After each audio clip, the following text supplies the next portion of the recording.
عليكم ورحمة الله وبركاته. lórí ọ̀rọ̀ anabi Ibrahim alayhi salatu wa salam. báyìí wọ́n béèrè lọ́wọ́ Ibrahim pé ìwọ Ibrahim أأنت فعلت هذا بآلهتنا يا إبراهيم. tí wọ́n lọ sí òsàwọ̀ báyìí wọ́n lọ la òsàwọ̀ wéwèwé báyìí ọlọ́run ọba àwọn olódùmarè àwọn náà ló sí báyìí. anabi Ibrahim aleyhi salatu wa salam ó wá ń dá wọn lóhùn báyìí pé bal fa'alahu kabiruhum hadha fas'aluhum in kanu yantiqun. ẹ máa wá béèrè ọ̀rọ̀ yìí lọ́wọ́ tèmi ọ̀rọ̀ rí báwọn kò lè dé mi èmi kọ́. anabi Ibrahim ọ̀parọ́ rí ọ̀pá ilé yìí níjọ́ náà nítorí àti fi tún ẹ̀sìn Islam sí. anabi Ibrahim ó ní kò rí bẹ́ẹ̀ kì í ṣe èmi ni mo bọ̀ ọ̀sà yín jẹ́ èmi kọ́ ni èmi ni ń wá la ọlọ́run ọba yín ọlọ́run ọba tí gbogbo yín sìn ajé mi ni wọ́n bàjẹ́ báyìí. ẹ béèrè lọ́wọ́ ọ̀gá wọn yìí ràdà rà àké lọ́wọ́ mi sì bọ́bẹ̀ lọ́wọ́ mi ẹni ó gbà kíkọ́rùn láàrin wọn ọ̀gá àwọn pátápátá tó fà kíkọ́rùn ó yẹ kẹ́ ẹ béèrè lọ́wọ́ ẹ béèrè lọ́wọ́ ọwọ́ tìmílẹ̀ tí wọ́n ń béèrè ẹ béèrè lọ́wọ́ ẹ bẹ́ẹ̀ bá sì béèrè lọ́wọ́ rẹ̀ ẹ béèrè lọ́wọ́ àwọn yòókù rẹ̀ nǹkan yẹn tó kù bọ́bá yẹ pé wọ́n ń sọ̀rọ̀ bọ́bá jẹ́ pé ntọ́ lẹ́nu tí sọ̀rọ̀ bá ní wọn ẹ béèrè lọ́wọ́ wọn. àwọn kèfèrí wọ̀nyí ńgbà tí wọ́n gbọ́rọ̀ ilé nu anabi Ibrahim gbogbo wọn sorí kọ́ wọn ò mọ nǹkan tí wọ́n ó ṣe farajaw ila anfusi faqalu innakum antum salimun. oníkálukú wọn bẹ̀rẹ̀ sí dára wọn lẹ́bi ẹ̀yin lalábòsí o ọ̀pọ̀lọpọ̀ lọ́padà sí ọ̀dọ̀ anabi Ibrahim tọ ìwọ ọmọ yìí làwọ̀ ọmọ tẹ̀lé gbogbo àwọn tó tẹ̀lé ńjọ́ náà wọ́n soríire àwọn kúrò nínú àjàgà aná. lẹ́yìn ní fọ̀rọ̀gùn báyìí ní anabi Ibrahim ló ṣe pa àwọn òòṣà wọn yìí run ṣùgbọ́n lẹ́yìn ìgbà náà àwọn kèfèrí yìí náà tí kèfèrí lágbára wọ́n gbógun ti Ibrahim nígbà tó di pé wọ́n dìtẹ̀ Ibrahim tán wọ́n fi ọ̀pọ̀lọpọ̀ àsìkò ṣẹ́gi èyí tí wọ́n fẹ́ dá iná tí wọ́n ju Ibrahim sí wọ́n dá iná náà agbára àti dáná yìí ó wà lọ́wọ́ wọn ṣùgbọ́n agbára kójú Ibrahim ọlọ́run ọba òkun wọn. wọ́n dáná yìí tá wọ́n ju anabi Ibrahim sínú iná yìí gbogbo wọn náà ni wọ́n péjọ síbi iná náà lọ́jọ́ náà iná náà gẹ́gẹ́ bí àfọ onítọ́fíìsì ṣe ròyìn ẹ̀ ó tó odidi ìletò kan bí wọ́n ṣe dá iná náà torí ọ̀pọ̀lọpọ̀ àsìkò ni wọ́n fi ṣẹ́gi tí kèfèrí a máa ṣe wàhálà wọ́n ṣẹ́gi ìjọ nígbà tí wọ́n dáná yìí tán wọ́n kun Ibrahim ní kànàkànà síbẹ̀. ṣùgbọ́n bí Ibrahim ó ti máa dénú nánà gbólóhùn tọ́wọ́ látọ̀dọ̀ ọlọ́run ọba náà ni pé kulna ya naru kuni bardan wa salaman ala Ibrahim. ọlọ́run ní ìwọ ọ̀nẹ́kọ̀ ọ̀yá adi tó tutù ọ gbọ́dọ̀ jó Ibrahim kó o di nǹkan tó tutù bardan wa salaman ala Ibrahim. ìtutù rẹ ní àsàlámà ní kó máa jẹ́ fún Ibrahim ìdẹ̀ra ní kó máa jẹ́ ìgbádùn ní kó máa wà fún Ibrahim pẹ̀lú tútùtù rẹ náà. àbá onítafsir ní tí kì í bá ṣe pé salaman ala Ibrahim wà ń bi ọ̀rọ̀ náà lọ́jọ́ náà òtútù tí ń bẹ nínú nánà lọ́jọ́ náà bá sì tún ṣe Ibrahim ní nǹkan míì ṣùgbọ́n Ọlọ́run ní kó máa jẹ́ àlàáfíà fún. àwọn ń pariwo pé àwọn ju Ibrahim sínú náà ọlọ́nfẹ́ Ibrahim ń rẹ́rìn ó sì ń yà wọ́n lẹ́nu àsìkò tí Ibrahim jáde nínú náà ẹnì kọ̀ọ̀kan wò tó dúró mọ́ la ilaha illallah Muhammadu rasulullah sallallahu alaihi wasallam. báyìí lọ́lọ́run dúdú ti àwọn kèfèrí ìgbà náà ìwọ bàbá tí wọ́n wá sí bí níjọ́ mẹ́jọ tí wọ́n kó ọ jáde níjọ́ mẹ́jọ bàbá tó jẹ́ pé bóyá àfáà ni bàbá rẹ̀ bóyá ọmọ aláàjì ni ó kò wá jẹ́ pé wọ́n lọ ń ṣáájú eégún báyìí tọ̀ àwọn ìyá kéékèèké lọ ń kọ lẹ́tà sí lọ́dọ̀ ọlọ́run ọba tẹ́lẹ̀ yóò wá pàṣù nílá rẹ̀ sí ọ èyí tó ní bọ́m̀bẹ̀ tó fi kú bọ́ ọba jáwọ́ ńbẹ̀ gbọ́ bọ́ ọba jáwọ́ ńbẹ̀ tó ọmọ pé yíyọ̀ náà nu ní ọlọ́run ọba túbà rẹ̀ àbí wọ bàbá náà tó yẹ kó òkùnkùn ní gbégún ṣùgbọ́n wọ́n lọ́ọ́ máa ṣàtọ́kùn rẹ̀ ìwọ lọ́ọ́ ṣáájú eégún àtẹnitọ́ tẹ̀lé eégún àtẹnitọ́ lọ rèé wòrán eégún àfi ká padà wẹ́rú ẹni bẹ́ẹ̀ sí Islam kó tó má jìyà wájú ọlọ́run wọ́n padà wẹ́ sí Islam yóò padà tún gba Islam padà torí pé ó ti ṣìnà ó ti sin nǹkan mí lẹ́yìn ọlọ́run. nípa báyìí ọ̀rọ̀ ọlọ́run ọba ń sọ fún ànábì wa Muhammad ọ̀rọ̀ ọlọ́run ọba ń sọ pé a'udhu billahi minash shaitanir rajim bismillahir rahmanir rahim ya ayyuhan nasu duriba mathalun fastami'u lahu innal ladhina tad'una min dunillahi lan ya'luqu dhubaban walaw ijtama'u lahu wa in yazlubuhum dhubabun shay'an la yastankizuhu minhum ضعف طالب والمطلوب صدق الله مولانا العظيم. ọlọ́run ọba ń sọ fún ànábì wa Muhammad ọlọ́run ní àyùwà náàsù ọlọ́run la pè yín èèyàn àyùwà náàsù ọlọ́run la pè yín ẹ̀rùn yẹn ń dọ́dẹ yìí ẹ̀yin awẹ́dẹ́ ń dimọ́lé ẹ̀yin ọ̀jẹ́ ní òrùjẹ́ ní eégún àpèwọ̀ Lamidi Yekini Latifu àfikọ́ ọmọ báwọn gbé eégún káàkiri kọ́ ọmọ kiri kọ́ ọmọ àtẹ̀lé eégún kí ọmọ làágùn yọ lórí ìyà. ọlọ́nla pẹ̀yìn onígbàgbé dùríbà màzálòun ọlọ́nla fàpèjúwe kan nílẹ̀ fásitẹ́mì ọ̀hún làhù ẹ̀rí pé ẹ tẹ́tí sí ọ̀rọ̀ àpèjúwe náà ọlọ́run nínú ẹ̀lẹ́dí náà tẹ̀díwù náà min dunillahi ọlọ́run ní gbogbo nǹkan tẹ́ ń sìn lẹ́yìn ọlọ́run ọba bíi Ṣàngó bíi Ọbàtálá bíi eégún gbígbé bíi Òṣùn Ògìyán bíi òòṣà oko bíi bàbá rẹ tó ti kú tọ̀ ń lọ rèé forí kanlẹ̀ fún sàárè rẹ̀. ọlọ́run gbogbo ń tẹ́ ń sìn lẹ́yìn ọlọ́run ọba ọlọ́run ló ń fira àwọn búra láyà lóko òdò bàbá ọlọ́run ni wọn ò lè dá èsìn horo kan bá a bá pé iṣẹ́ èsìn kan fún wa pé èsìn ẹyọ kan ni kí gbogbo yín ọ̀dá ọlọ́run ni wala ijtama'u lahu kódà bí gbogbo wọn bá kójọ lórí ẹ̀ kó kí Ṣàngó ó dúró k'Ọbàtálá ó dúró kí k'Ògún ó dúró gbogbo àwọn nǹkan burúkú ọ̀ máa bọ̀ wọ̀nyí àwọn kéékèèké tó kójọ ọ́nú ilé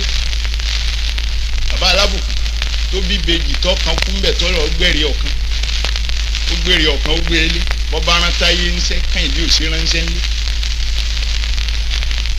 ọlọ́ni gbogbo ń tẹ́ kójọ tẹ́ ń bọ̀ wọ̀nyí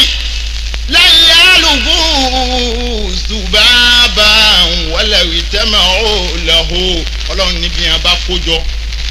bí àwọn èsìn bí àwọn òòṣà wọ̀nyí bá kójọ wọn ò lè dẹ́ ẹyọ èsìn hóró kan.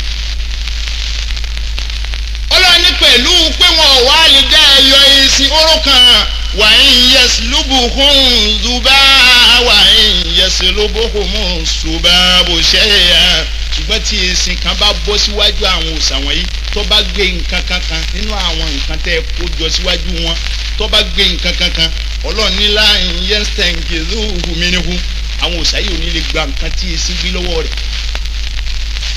àbí. ọlọ́run ní ẹ̀yin ọmọ níbi Adam ẹ̀yin tẹ́ ẹ dólùgbàgbọ́ òdodo ẹ má jọ́rọ̀ àwọn kèfèrí wọn èyí ọ̀yà yín lẹ́nu dọ̀wúfà talibun wal matlub ọlọ́run ní ẹni tí ń tọrọ nǹkan sẹ́ ọ̀lẹ ni ẹni tí wọ́n ń tọrọ nǹkan lọ́wọ́ ẹ̀ ọ̀lẹ lòun náà òòṣà ọ̀lẹ lòun ẹni tó ń bọ òòṣà ọ̀lẹ lòun gan alára oníranujọ làwọn méjèèjì. nípa báyìí ìbẹ̀rù Ọlọ́run bá dọwọ́ ẹnì kọ̀ọ̀kan wa yóò wá dò ní omi àwa bá wa jà àpétorí rẹ̀ láàfin máa bọ Yemọja ẹjẹ́ abẹ̀rù Ọlọ́run ọba ẹ̀ ń bá wọn lọ́wọ́ ń bẹ̀ ẹni ó bá wọn lọ́wọ́ ń bẹ̀ ẹjẹ́ ká búra wájú Ọlọ́run ọba pé nítorí kálukú wa bá ń sìn náà ní kọ́pa wa níta bá ń sìn sẹ́ àní náà ní kọ́pa wa èmi ń sìn lọ́wọ́ ọba kọ́lọ́wọ́ ọba ọ̀pá mi bọ́bá tẹ̀síkò tí wọ́n kù ìwọ náà tó ń sin Ṣàngó kí Ṣàngó ọ̀pá ọ́ ìwọ tó ń bọ Ògún kí mọ́tò ọ̀pá ọ́ ìwọ tó ń bọ Yemọja kódò ó gbé ọ lọ kọ́lọ́wọ́ pè mí. nípa báyìí ìbẹ̀rù Ọlọ́run ọba dọwọ́ ẹnì kọ̀ọ̀kan wa á wà á rí ja omi lónìí àwa torí ẹ̀ àpá máa bọ̀dọ̀ bá a bá wá torí ẹ̀ bọ̀dọ̀ ẹ má gbàgbé omi ń bọ̀ tí ó jù yẹn lọ bẹ́ẹ̀ bá fọwọ́ ara yín fà ọlọ́nkọ́ dáàbò ẹ̀bù wa. nípa báyìí àti pé ká máa bọ̀dọ̀ kò sínú ẹ̀tọ́ ká bọ omi ká bọ nǹkan kan lẹ́yìn Ọlọ́run ọba á gbọ́dọ̀ bọ nǹkan kan á gbọ́dọ̀ pé nǹkan kan míì lẹ́yìn Ọlọ́run ọba. ọ̀rọ̀ mi tún wáyé nínú àwọn húlàfáàwù tí ń bẹ lẹ́yìn ànábì wa Muhammad nínú àwọn tí wọ́n ró lé lẹ́yìn ànábì lẹ́yìn ìgbà tí ànábì kú láyé Sayyidina Umar alayhi salatu wa salam. Sayyidina Umar sẹ́ radiyallahu anhu Ọlọ́run ọba kó yọ́nú sí ó náà wà nú àwọn àlífà lẹ́yìn ànábì Muhammad ara àwọn ṣẹ́ ìyanu tí Sayyidina Umar ṣe ní àsìkò kan láti ayédáyérí tẹ́lẹ̀tẹ́lẹ̀ nílẹ̀ Mísírà nígbà tí Fìràwọ̀nà ti ń bẹ̀ǹbẹ̀ ni wọ́n ti máa bọ odò tá à ń pè ní rifa Nile tí à ń pè ní Nahru Nile ṣùgbọ́n gbà tí ó di àsìkò Sayyidina Umar radiyallahu anhu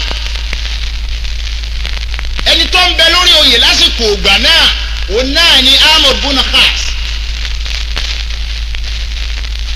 kíni sì máa mú wọn máa bọ odò Níìlì ńgbà náà rí tẹ́lẹ̀tẹ́lẹ̀ òun náà ni pé odò Níìlì a máa gbẹ láwọn àsìkò kan bódò yìí bá gbẹ ọ̀wọ́n oúnjẹ máa wọ̀lú nítorí pé wọn ò ní rómi tí wọ́n fọ́n sáwọn nǹkan rúgbìn wọn mọ́ ńgbà náà nípa báyìí ńgbà tó sì di àsìkò tí Amr ibn Khas ń bẹ lórí oyè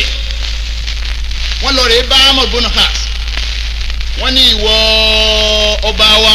ìwọ aṣáájú wa wọ́n ní odò yìí bí tí gbẹ̀ni a sì máa bọ́ bíbọ́ tá a sì bọ́ ọmọge rọ̀gbọ̀dọ̀ kan tó bá dá a nílùú làámú tá a dì lápàdì lẹ́sẹ̀ tá a jù sínú odò náà bí a bá ti ń dó tá a bá ń kọrin odò náà ó sì kún padà Amr ibn Khas ó lọ́lọ́run ní jẹ́rú ọwọ́ yé lásìkò tó wọ́n lọ́nà tí ọba gbà wọ́n ní kó dákun kọ́ làwọn lọ́yẹ. Amr ibn Khas ó gbéra ń gbà náà lọ bá Sayyidina Umar tó ń jẹ́ àlífà fún ànábì Muhammad lẹ́yìn ìgbà tí ànábì kú láyé. nígbà tó dọ́dọ̀ Sayyidina Umar ó ṣàlàyé bí wọ́n ti máa ṣe é ṣe Sayyidina Umar ọ̀fọ̀rọ̀ ó gbé kálámù rẹ̀ bírò tí fi kọ gbogbo nǹkan tí máa kọ náà ni kì í ṣe pé bọ́yọ̀ tọ̀ ní tí máa kálámù tí ń lò fún gbogbo nǹkan bá fẹ́ kọ náà ni ó sì mú tákàdá ọkọ̀ kí ni nǹkan tí Sayyidina Umar kọ́ ń jọ́ náà ń tọ́kọ síbẹ̀ náà ni pé min Umar bin Khattab ila nahri Nil waba in kunti tajri bi amri Allahi fajri wa in kuntu tajri bi ghayrihi fala tajri. kí ni nǹkan tí Sayyidina Umar sọ tó kọ sínú ìwé náà ń jọ náà kí ni túmọ̀ nǹkan náà ń tó kọ síbẹ̀ náà ni pé ọ̀rọ̀ yìí wá látọ̀dọ̀ Umar ọmọ Khattab ọ̀rọ̀ yìí wá látọ̀dọ̀ Umar ọmọ Khattab sí ìwọ̀ odò ní. lẹ́yìn ìgbà náà ìwọ̀ odò ní nǹkan tóun fẹ́ sọ fún ọ òun náà ni pé tó bá jẹ́ pé ọba máa sàn pẹ̀lú ògo Ọlọ́run ló fi ń kún ló sì fi ń sàn á jẹ́ pé kọ́ ọ máa sàn bí a bá ti jíṣẹ́ òun kún. ṣùgbọ́n tó bá yẹ pé ọba máa kún ó sì máa sàn nítorí àwọn nǹkan aburú nítorí àìmí tí wọ́n ń jù sínú rẹ pẹ̀lú àwọn oúnjẹ tí wọ́n ń rù wá dànù rẹ pẹ̀lú bíbọ tí wọ́n ń bọ́ lọ́dọọdún náà ní jẹ́ kọ́ ọ máa sàn á jẹ́ pé kọ́ ọ máa sàn mọ́. insha allah. Sayyidina Umar ó fún Ahmad bin Khas ó fún un níwèé oníkọlọrí jù sí odò ní. Ahmad bin Khas ó gba ìwé yìí ńgbà tó dé ìlú Cairo padà tá a mọ̀ ní Mísírà títí dòní yìí náà ni ńgbà tó débẹ̀. ó jíṣẹ́ fáwọn aráàlú ó pè wọ́n jẹ́ ó jíṣẹ́ fún wọn nígbà tó jíṣẹ́ fún wọn tán wọ́n ní tọ̀ oníkálukú wọn bẹ̀rẹ̀ sí yín mú wọ́n ní odò tí ò lẹ́nu lọ̀gá rẹ̀ ń kọ lẹ́tà aránṣẹ́ sí tọ̀ àwọ̀ tẹ̀lé ọ débẹ̀ nígbà tó tásìkò Ahmad bin Khas ó káwọn èèyàn rẹ̀ lẹ́yìn nígbà tó dé ibi ojú odò níìlì ó ju ìwé tí Sayyidina Umar tó kọ́lé lọ́wọ́ ó jù ú síbẹ̀ bó ṣe ń jù ú síbẹ̀ pẹ̀lú ògo Ọlọ́run lẹ́sẹ̀kẹsẹ̀ omi bẹ̀rẹ̀ sí í jáde nínú odò náà lódò tó ti gbẹ lọ́pọ̀lọpọ̀ ọgbà omi bẹ̀rẹ̀ sí í jáde bẹ́ẹ̀ lómi náà bẹ̀rẹ̀ sí í sàn odò ọ̀hún náà láti àsìkò Umar bin Khas láti àsìkò Ahmad bin Khas òun náà lódò náà ti gbẹ mọ́ títí dòní. ǹjẹ́ wọ́n wá fèèyàn bọ́ ni ebi Ọlọ́run lọ́mọ iye ẹ̀mí tó ti bọ́ tí wọ́n ti fi ń bọ́ tẹ́lẹ̀tẹ́lẹ̀ ẹ̀yí àjáwa náà jáwọ́ ń bẹ̀ Ọlọ́run ó dáàbò ẹ̀bù wa ẹ jẹ́ ká dúró tọ́lọ́run ẹnì kọ̀ọ̀kan wa ẹ jẹ́ ká dúró tọ́lọ́run ẹ jẹ́ káwọn kọ́ Ọlọ́run ọba ló ní wa ìwàláyé wa Ọlọ́run ọba ló ní wa àwọn tí àwọn èèyàn wà tí àwọn èèyàn wọn wà ń bi omi náà tó rí kọjá lọ Ọlọ́run kó rọ wọn lójú àwọn tí wọ́n jẹ́ mùsùlùmí nù wọn Ọlọ́run ọba kó kẹ́ wọn àwọn tí kì í ṣe mùsùlùmí Ọlọ́run kó tó wọn sáàyè wọn irú ìbànújẹ́ bẹ́ẹ̀ Ọlọ́run kó mọ̀ mú bá wa mọ́ àbákọ́ra bismillahir rahmanir rahim bismillahir rahmanir rahim alhamdulillahi rabbil alamin arrahmanir rahim maliki yawmiddin iyyaka na'budu wa iyyaka nasta'in اهدنا الصراط المستقيم صراط الذين أنعمت عليهم غير المغضوب عليهم